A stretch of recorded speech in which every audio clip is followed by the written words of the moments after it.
मैं जिस पुस्तक के बारे में बात करने जा रही हूँ उस पुस्तक का नाम है Tipu Sultan the saga of इंटेरेगम। ये पुस्तक विक्रम संवत ने लिखी है। ये पुस्तक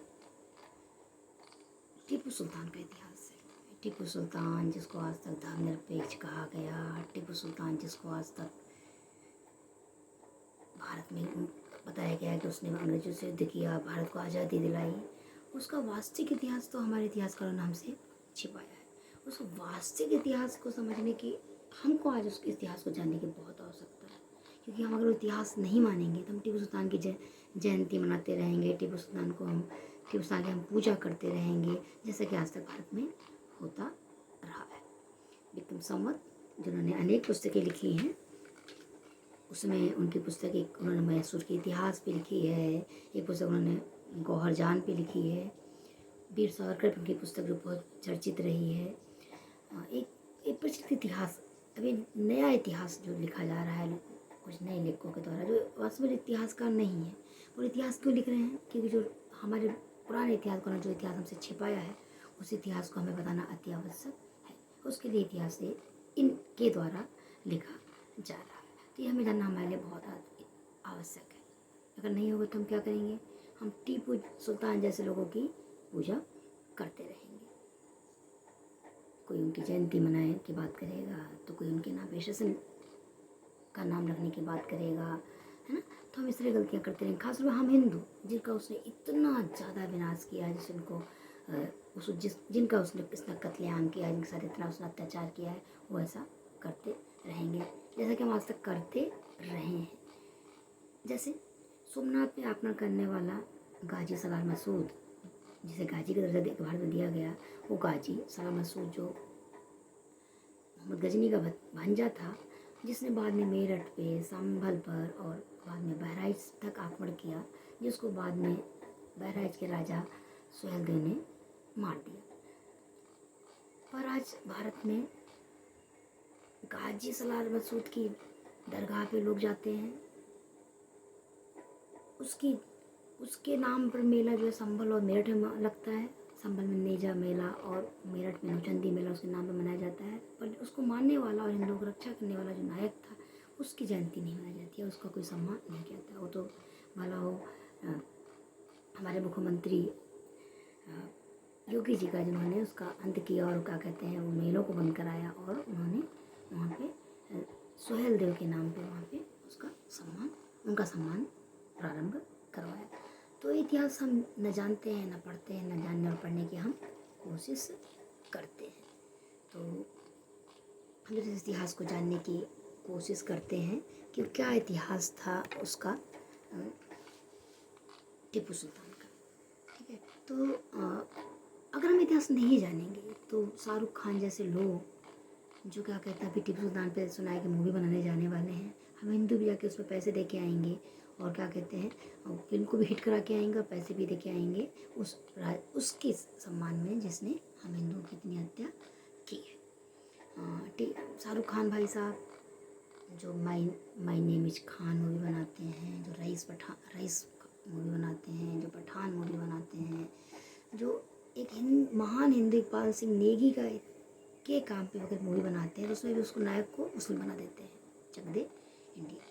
तो एक वैसे शाहरुख खान जी हैं, उनका तो वर्णनीय है, तो उनको क्या कहते हैं, इसलिए हमको समझना आवश्यक है टीपू सुल्तान को। टीपू सुल्तान का पिता हैदर अली जो एक साधारण से सिपाही है, कृष्णराज वडियार के सेना में। दो भाई हैं, नंदराज जो मंत्री है और नंदराज जो मंत्री है और देवराज जो सेनापति है। तो हैदर एक सेनापति है जो साहसी है, और नंदराज और देवराज की मदद से हैदर जो है वो क्या कहते हैं, कृष्णराज वडियार को हरा करके वडियार शासन का अंत करके वो मैसूर के शासन पर कब्जा कर लेता है। अब देखिए उसकी सहायता करने वाले कौन है? तो सहायता करने वाले भी दो हिंदू हैं, नंदराज और वडियार। पर हैदर की जो संस्कृति है भारतीय संस्कृति नहीं है, वहाँ गुरुओं का सम्मान या कहते हैं का सम्मान करने की परंपरा नहीं है, या मददगार का सम्मान करने की परंपरा नहीं है। तो अंत में नंदराज को ही कैद करवा लेता है बाद में धनराज को भी कैद कर लेता है ये हैदर, और गद्दी पे एक तरह से वो कब्जा कर लेता है। वो हैदर हालांकि उतना क्रूर नहीं है जितना कि आगे चल के टीपू बनता है, लेकिन फिर हैदर जब जहाँ कहीं आक्रमण करता है तो वहाँ के जो हिंदू राजा होते हैं, उनके जो बच्चे होते हैं या वहाँ की जो जनता होती है, उसको पकड़ के उसको मुस्लिम कर लेता है और उनसे वो चेला सेना का निर्माण करता है। इधर जो टीपू गद्दी पे बनता है 1761 में हैदर गद्दी पे बैठता है। टीपू जब गद्दी पे बैठता है तो सबसे पहला वो आक्रमण करता है 1785 और 86 में कुर्ग पर। जब कुर्ग पर आक्रमण करता है तो वहाँ पे जो कि वहाँ के किसानों के साथ बड़ा ही अन्याय है, तो सब तो विरोध करते हैं, हिंदुओं पे जजिया कर है और अलग तरह से इनका और अत्याचार है। तो वहाँ के जो कोडवा हिंदू होते हैं वो विरोध करते हैं कुर्ग में, और मोपला भी विरोध करते हैं। पर टीपू जो होता है रानी कन्नानौर के माध्यम से मोपलाओं को अपने पक्ष में करता है, मुस्लिम मोपलाओं को अपने पक्ष में कर लेता है और कोडवाओं को दमन करता है, लगभग 60,000 कोडवाओं को। उसमें से जो धर्मांतरित नहीं करते उनको मार देता है, बाकी जो धर्मांतरित करते हैं उनको मुस्लिम बना लेता है। उसके अत्याचार इतने भयानक हैं कि वो उनको क्या कहते हैं, घरों में आग लगाना, नाक कान काट लेना, और क्या कहते हैं स्त्रियों को उठा के अपने हरमों में डाल लेना। जब कुर्ग राजा उस पर आक्रमण करता है तो उसकी झोपड़ी में जला के उसके पूरे परिवार को मार दिया जाता है। तो इस तरह का क्रूर जो अत्याचार हिंदुओं के प्रति इस टीपू का है। टीपू की सेना में या हैदर की सेना में भी जितने भी बड़े पद हों मुसलमानों के हैं, जितने भी छोटे पद हों हिंदुओं के हैं। उस हैदर की सहायता, हैदर को हैदर बनाने में सबसे बड़ा योगदान देता है, क्योंकि हैदर को अनपढ़ व्यक्ति है। हैदर की सहायता करने में जो व्यक्ति साथ देता है वो खांडे राव है, और जो हिंदू ब्राह्मण जो एक बुद्धिमान ब्राह्मण है उसकी सहायता करता है। पर बाद में वो खांडे राव महारानी की सहायता करने लगता है तो टीपू उसको कैद करा के पिंजड़े में कैद करता है, एकदम जानवर की तरह उस पिंजड़े में कैद करके वो अंतिम में खांडे राव उसी पिंजड़े में मर जाता है। उसको भूखा प्यासा लगता है और खांडे अपने मददगार के प्रति जो उसका व्यवहार है वो आप इसको समझ सकते हैं किस प्रकार का व्यवहार जो है इसका हैदर का भी है या टीपू का भी है। टीपू 1788-89 में मालाबार पे आक्रमण करता है, जहाँ के जो नायर हैं वो उसके खिलाफ विद्रोह करते हैं। तो लगभग इतनी संख्या में उनकी हत्या करता है, लगभग 50-60 हज़ार संख्या विभिन्न इतिहासकारों के भिन्न भिन्न है। उनको वो मारता है और उनको धर्मांतरित करता है, स्त्रियों को हरमों में ले आता है अपनी हरमों में, और वो क्या कहते हैं बाकी सब लोगों को मार डालता है। यहाँ तक कि वो सिर्फ हिंदुओं के साथ ही अत्याचार नहीं करता। यहाँ की जब वो मंगलौर पे आक्रमण करता है तो वहाँ के जो कोंकण हिंदू हैं और जो बाकी जो मुस्लिम हैं ईसाई हैं उनको भी वो सारा वही अत्याचार करता है। जो बदल जाते हैं, धर्मांतरित कर लेते हैं, उनको तो अपने से नाम ले लेता है, नहीं तो बाकी को मार देता है या फिर उनको धर्मांतरित करता है अत्याचार से। जो धर्मांतरित नहीं होते उनको मार देता है। तो ये जो उसका व्यवहार है उस सबके प्रति ही वैसा है। यहाँ तक कि जिस वाडिया साम्राज्य को मार कर जिस वाडिया साम्राज्य उसने कब्जा किया था उसकी सहायता के शक में 700 ब्राह्मण परिवारों को मार देता है। वहाँ की जो रानी है उसका चरित्र बहुत वीर और साहसी रानी है, रानी लक्ष्मी अमन्ना, जो उसकी सहायता 2 भाई होते हैं, तिरुमल राव और नारायण राव, दोनों भाई उसकी सहायता करते हैं। जब इस 700 ब्राह्मण परिवार को मार देता है शक के आधार पर, तो दोनों भाई भाग जाते हैं और दूसरी जगह शरण लेते हैं। और ये रानी जो है वहाँ पे तो महल में रहती है, पर रानी जो है वो उसको बराबर पत्र लिखती है उनको, और सहायता के लिए अंग्रेजों से सहायता की मांग करती को आए और उसको फिर से गद्दी पे बिठाएं।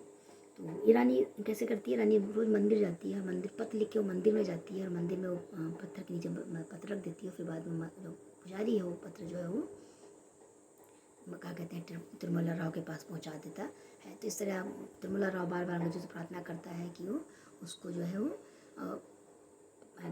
मैसूर साम्राज्य गद्दी को फिर से महारानी को, जिसपे टीपू और हैदर ने क्रूरता के साथ कब्जा कर लिया है, उससे उनको बचाए। तो इस तरह वो रानी उनकी अपनी सहायता मांगती है। ऐसी वीर रानी और ऐसी देशभक्त रानी वो रानी लक्ष्मी अमन्ना है। उसका भी चरित्र महान चरित्र है। 1761 से 1799 तक का जो ये लगभग 30-35 साल का जो मैसूर साम्राज्य गद्दी पे कब्जा रहा है टीपू और हैदर का। उसके बाद 1799 में चौथा मंगलौर का युद्ध हुआ, टीपू मारा गया और गद्दी फिर से अंग्रेज़ों ने मैसूर के राजा को, वड़िया साम्राज्य को दे दी। तो ये जो काल है इनका, इस काल में ये जो टीपू है 1790 से 92 के काल में, जब अंग्रेज सम्मिलित सेना है अंग्रेज़ों की, मराठों की और निजाम की, मेरा उस पर आक्रमण करती है और टीपू बड़ी बुरी तरह पराजित होता है। टीपू इतनी बुरी तरह पराजित हो जाता है कि टीपू जो है लगभग उसको सारा सारे काफ़ी नगर छीन लिए जाते हैं, उसकी काफ़ी शक्तियों को छीन जाता है, काफ़ी उसको हर्जाना देना पड़ता है अंग्रेज़ों को, इनको। तो टीपू की शक्तियाँ काफ़ी पराजित हो जाती हैं, काफ़ी अंत होता है। ऐसे समय में टीपू जो है वो तुर्की के खलीफा को, अब हमें इतिहास ना तो विक्रम संवत ने इतिहास ऐसा हवा में लिखा है कि कोई कहा जाए टीपू जैसे महान व्यक्ति को आज अपमानित किया जा रहा है, और ना ही ये किसी और ने लिखा है। तो ये जो टीपू का जो इतिहास है, ये क्या कहते हैं, ये ऐसा नहीं लिखा गया है, बल्कि क्या कहते हैं, ये टीपू का जो इतिहास है वो सच्चा इतिहास ये है। तो टीपू क्या करता है, वो तुर्क के शासक को, ये उसका पत्र अभी भी प्राप्त हुए उसके, जो अंग्रेज़ों ने अपने कब्जे में लिए। तो टीपू जो क्या करता है, तुर्क के शासक को, तुर्क के सलीम तित्ती को पत्र लिखता है कि मैं यहाँ पे काफिरों का अंत कर रहा हूँ, मैंने काफिरों का अंत किया, यहाँ इस्लामिक साम्राज्य का विस्तार होना चाहिए और यहाँ पे हिंदुओं का साम्राज्य हो जाएगा, तो आप आओ और भारत पर आक्रमण करो।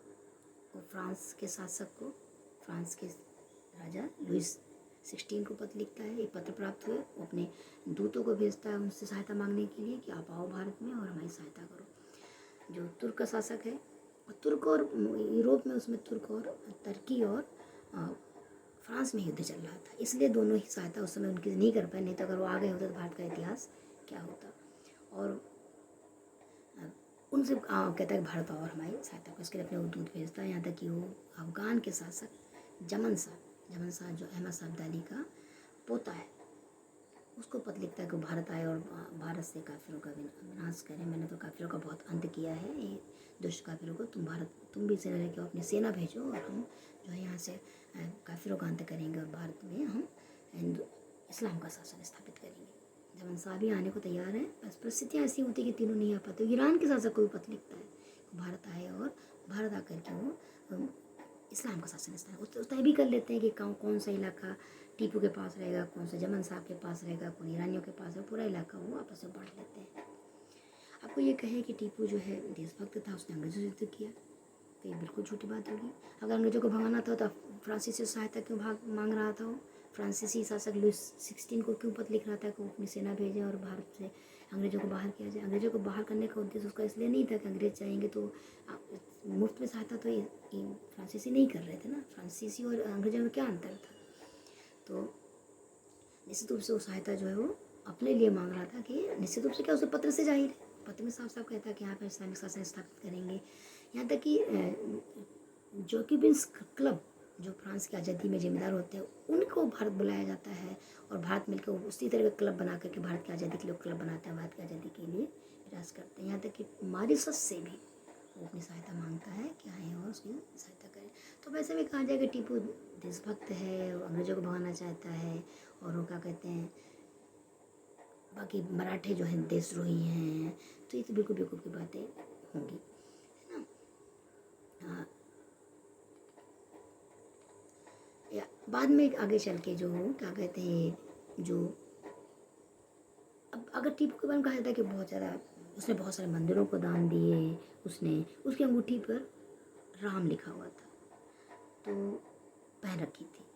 अगर उसकी अंगूठी पर राम ना लिखे, जैसे कहा जाता है, जैसे इतिहास की पुस्तक में लिखा है कि जब उसकी लाश पड़ी थी, उस लाश को सबसे पहले जो है जिस अंग्रेज ने देखा, उसका नाम एलन था। तो एलन ने जो उसका पूरा विवरण लिखा है कि टीपू ने क्या कपड़े पहने गए थे, किस रंग के कपड़े पहने गए थे, उसके शरीर में कौन कौन से ऑर्नामेंट थे, कौन कौन से, उसमें उसने कहीं भी अंगूठी का जिक्र नहीं किया है। तो निश्चित रूप से अंगूठी उसके खजाने में थी, जो उसे किसी हिंदू राजा से छीना था, जो आर्थर वेलेज़ली ने वहाँ से ले ली, और अंगूठी जो है वो जाकर के बाद में ब्रिटेन के म्यूजियम में मिली, और फिर बाद में वो उसको आधार पर के हमारे जो एक कम्युनिस्ट इतिहासकार कहते हैं, वो बड़ा हिंदू था और उसने हिंदू रहा। कोई भी ऐसा शासक है जो अपने पत्रों के माध्यम से वो साध सिद्ध हो रहा है कि वो हिंदुओं के अत्याचार कर रहा है, बार बार काफिर लिख रहा है वगैरह की, वो उस तरह के व्यक्ति राम नाम की अंगूठी तो खैर नहीं पहने, हाँ पहन सकता है क्योंकि बहुत ज़्यादा वो ज्योतिष से विश्वास करने वाला है। और द्वितीय विश्व युद्ध में वो इस तरह उसकी शक्तियों का नष्ट हो गया, इतना ज़्यादा कायर हो चुका है, इतना ज़्यादा कमज़ोर हो चुका है कि वो मंदिरों को दान भी देता है, जहाँ पे उसके उसको बताया जाता है कि अगर मंदिर को दान देने से वो आपके नाम पे प्रार्थना करेंगे तो आपका राज्य फिर से मिल जाएगा। तो इस तरह वो ज्योतिष का विश्वास करने वाले व्यक्ति का मंदिरों को दान देता है। एक मंदिर को दिया हुआ जो बर्तन है, चांदी का बर्तन है, उस बर्तन पे किसी एक और दानकर्ता का नाम लिखा है, उस पर नाम काट करके बाद में दूसरा नाम जो टिप पर भी दिखता है, तो इस तरह का दान वो देता है। किसी और के दिए बर्तनों को दोबारा दे करके वो अपना दान दिखाता है। यहाँ तक कि उसके बारे में कहा जाता है कि उसको किसी जोशी ने बताया था कि तुम खड़ी मूर्ति, लेटी मूर्ति और गोल मूर्ति पे कभी आँख बंद नहीं करना, नहीं तो तुम्हारा नाश होगा। तो इसलिए वो जो ये रंगा नाम से रोका जाता है। असल में वो इतना मूर्ख इंसान है कि जो ज्योतिष है, हिंदू ज्योतिष भी है, उसको अपनी मूर्तियों को बचाने के लिए, अपने धर्म को बचाने के लिए कहीं ना कहीं उसको झूठा भय दिलाते हैं और वो भयभीत होता है। जैसे रंगनाथ स्वामी के मंदिर को कहीं वो हमला नहीं करता है, शिवलिंग के ऊपर कोई आक्रमण नहीं करता है, और क्या कहते हैं शंकराचार्य के मंदिर को रक्षा करता है, क्योंकि शंकराचार्य ने भी कह रखा था कि मतलब त्रिशूल को बता रखा था कि अगर वो यहाँ पे दान देगा तो उसका राज्य जो है वो फिर से प्राप्त हो जाएगा। तो इस तरह की जो अनुमान किए जाते हैं कि इस तरह वो इन मंदिरों को दान देता है, वरना उस अच्छा वो जितने मंदिर के दान देता है वो सारे मैसूर के राज्य हैं, क्योंकि स्वाभाविक है वो मैसूर के लोगों को अपने द्वितीय मैसूर युद्ध के बाद मैसूर अंग युद्ध का इतना कमज़ोर हो चुका है कि मैसूर की जनता को नाराज़ नहीं कर सकता वास्तव में। इसलिए वो जो है वहाँ की हिंदू जनता को खुश करने के लिए कहीं ना कहीं मंदिरों को भी दान वो देता रहता है। बाकी एक जो उसके दान का जो विवरण लिखा है उसमें एक जो बच्चा था, जब उस जो बच्चा था तो उसको एक फ़कीर ने कहा था कि तू बड़ा होकर बहुत बड़ा आदमी बनेगा तो मेरे पीछे जो मस्जिद है इस मस्जिद को तू मंदिर जो है सॉरी इस मंदिर को तू मस्जिद बनवा देना। तो बड़ा होकर मस्जिद को तुड़वाता है, मंदिर को तुड़वा के मस्जिद बनवाता है। अब उसके जो लिखन है जहाँ पे दान लिखा है, मंदिरों को दान दिया, उसमें उस मंदिर को भी दान देने का उल्लेख है। अब मंदिर को तुड़वा के मस्जिद बनवा रहा है तो मंदिर को दान कहाँ दे रहा है? पर ऐसा विवरण में काफ़ी गलतियाँ भी हो सकती हैं जिसके आधार पर सोचती किया जाए। लेकिन ऐसा जो अगर वो इतने सारे हिंदुओं का हत्या करता है, इतने सारे मंदिर तोड़ता है, तो अगर कुछ मंदिरों को दान देता है चाहे जिस अर्थ में भी, तो उसे महान तो नहीं कहा जा सकता। अब उस टीपू सुल्तान की तलवार के जिक्र तो इतिहासकारों ने नहीं किया, इसमें साफ साफ लिखा है कि काफिरों के विनाश के लिए ये तलवार मैंने उठाई है, अंधकार का अंत करने के लिए। तो उसके आधार पर नहीं कहा जाता। और राम की अंगूठी पहनी है जो कि प्रमाणित भी नहीं है, उसके आधार पर उसको प्रसिद्ध करने का जो प्रयास करते हैं इतिहासकार, वो एक बहुत बड़ा ही धोखा है। तो टीपू क्रूर शासक है जो विदेशी शासकों को पद लिख के भारत को एक तरह से वो भारत पे इस्लाम का विस्तार करना चाहता है। और उस टीपू को इतने सालों तक इतिहास ने एक महान शासक सिद्ध करने की कोशिश की। तो विक्रम संवत की पुस्तक और जो बिल्कुल ऐतिहासिक विवरण के साथ जिन्हें पत्रों को दिखाया गया है, पत्रों का जो इतिहास लिखा किसने?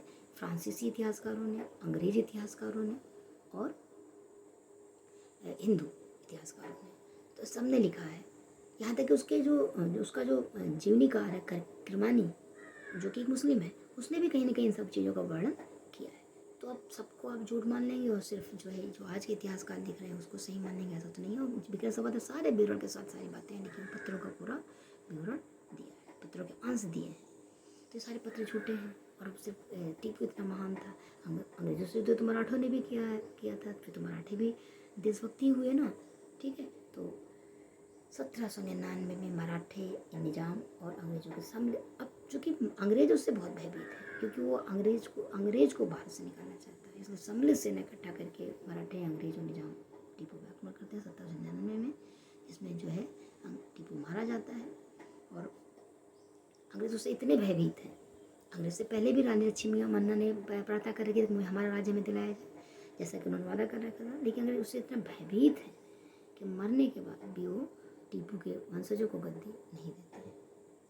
उनको वहाँ से ले जा करके पहले तो वेल्लोर में एक घर में रखते हैं सारे पूरे परिवार को, और बाद में 1-2 साल बाद वेल्लोर में विद्रोह होता है।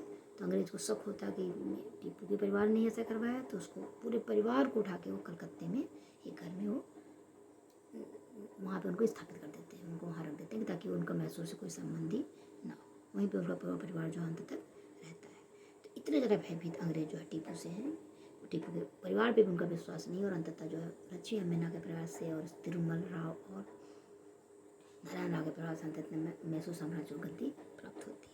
लेकिन अंग्रेज यहाँ पे फिर भी छल करते। पुरनैया जो हिंदू है, एक मैं इसको कहूँगी कायर देशद्रोही हिंदू है, जो टीपू का बहुत बड़ा सहायक है। अच्छा, टीपू के साथ विद्रोह का साथ जो उसका धोखा करने वाले लोग सारे मुस्लिम हैं।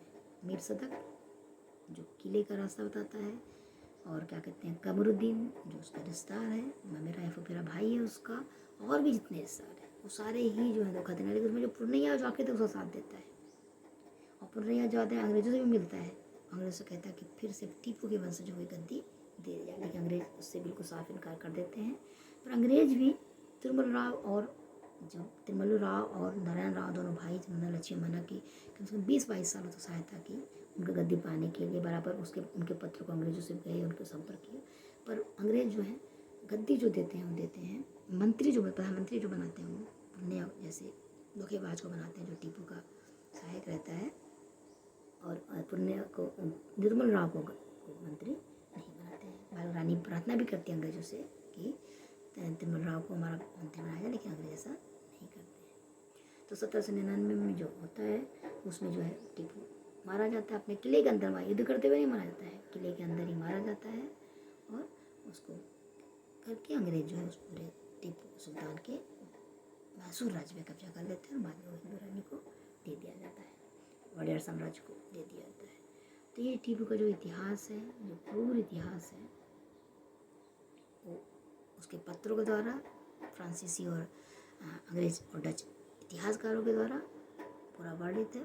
टीपू के पत्र ही पर्याप्त हैं उसकी क्रूरता को दर्शाने के लिए। अंग्रेजों का इतिहास आप ना भी लीजिए, फ्रांसीसियों का इतिहास आप ना भी लीजिए, क्योंकि आप कह सकते हैं अंग्रेज उससे बहुत नाराज़ थे, क्योंकि उसने क्रिश्चियनों के साथ भी बहुत अत्याचार किया था। क्रिश्चियनों को भी उसने धर्मांतरित किया था, लगभग 50-60 हज़ार क्रिश्चियनों के साथ उसने अत्याचार किए थे। तो अगर आप मान लें कि अंग्रेजों का क्रोध उसके प्रति था, हिंदुओं का क्रोध उसके प्रति था, तो फिर आप क्या कहते हैं, कम से कम टीपू के पत्रों को उदाहरण तो मानेंगे ही। तो एक ऐसा क्रूर शासक, हिंदू पे अत्याचार करने वाला शासक, जिसको आज हम महान कहें, धर्मपेज कहें, इतिहास पुस्तकों को महान बनाने की कोशिश करें, और हिंदू उसकी पूजा करें, और हिंदू मतलब कितना सोया हुआ है हिंदू है कि जो इतना तो पढ़ना चाहता है, न जानना चाहता है ना। और मैं विकिपीडिया से भी इतिहास नहीं बता रही हूँ। तो ऐसा क्रूर राजा जो था जिसने हिंदू पे अत्याचार किया, तो विक्रम संवत की पुस्तक पढ़ने लायक है, इसको जरूर पढ़ना चाहिए, हर हिंदू को पढ़ना चाहिए, इस इतिहास हो जाना चाहिए, और कम से कम टीपू सुल्तान को महान तो नहीं बनाना चाहिए। तो ये पुस्तक पढ़नी चाहिए, सभी को पढ़नी चाहिए, और निश्चित रूप से इसको पढ़िए और इतिहास जानिए, कम से कम उसकी पूजा तो नहीं कीजिए। तो मैं आपसे अनुरोध करूँगी कि आप इस पुस्तक को पढ़िए, और मेरे चैनल को सब्सक्राइब कीजिए, लाइक कीजिए, शेयर कीजिए।